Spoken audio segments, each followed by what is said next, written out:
ఇకపోతే ఉన్నారు మహిళా మంత్రులు ఎవరు ఆవిడెవరు రోజా ఉంది.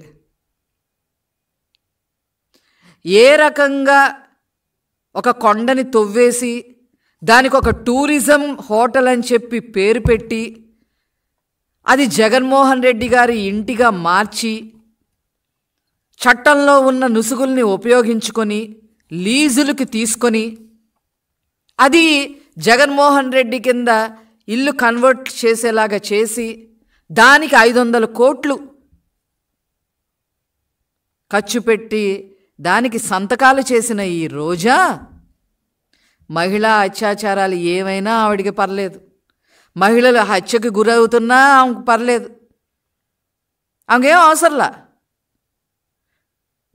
దోచుకోమని చెప్పి ఆమెకి చెప్పాడు జగన్మోహన్ రెడ్డి. ఆయనకి భజన చేయటానికి అందరినీ గాడికి వదిలేసి కొంచెం కనీసం ఇలాగ అత్యాచారం జరిగింది, దీని మీద యాక్షన్ తీసుకుంటాము, మా వాళ్ళు ఆ పని మీద ఉన్నారు అని కూడా చెప్పడానికి ఆమెకి నోరు రాదు. ఈరోజు నేను చెప్తున్నా, రేపు ఎలక్షన్స్లో మొట్టమొదటిగా ఓడిపోయే సీటు రోజా సీటు. మీరు రాసి పెట్టుకోండి.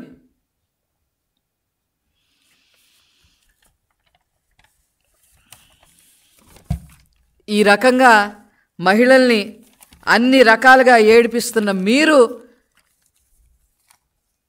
నిన్న మా నాయకులు చంద్రబాబు నాయుడు గారు చెప్పినట్టు మీరు ఎంతమందిని మార్చినా అసలు ఆ మార్చడం చూడండి, ఎమ్మెల్యేలు ట్రాన్స్ఫర్లు అంట.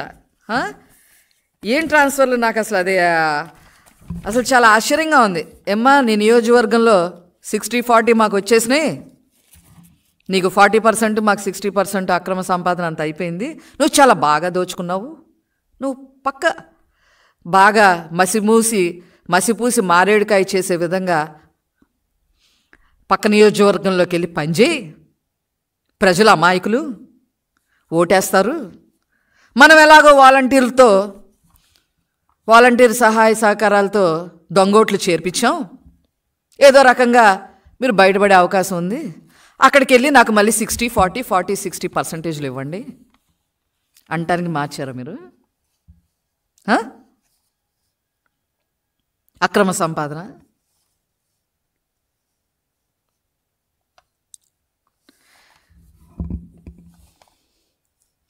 మాట్లాడతారు మేము న్యాయం చేస్తాము, మహిళా మంత్రులు మాట్లాడతారు మేము మహిళలకి న్యాయం చేస్తాము, బ్రహ్మాండంగా చేస్తామని చెబుతారు, ప్రెస్ మీట్లు ముందుకు వస్తారు.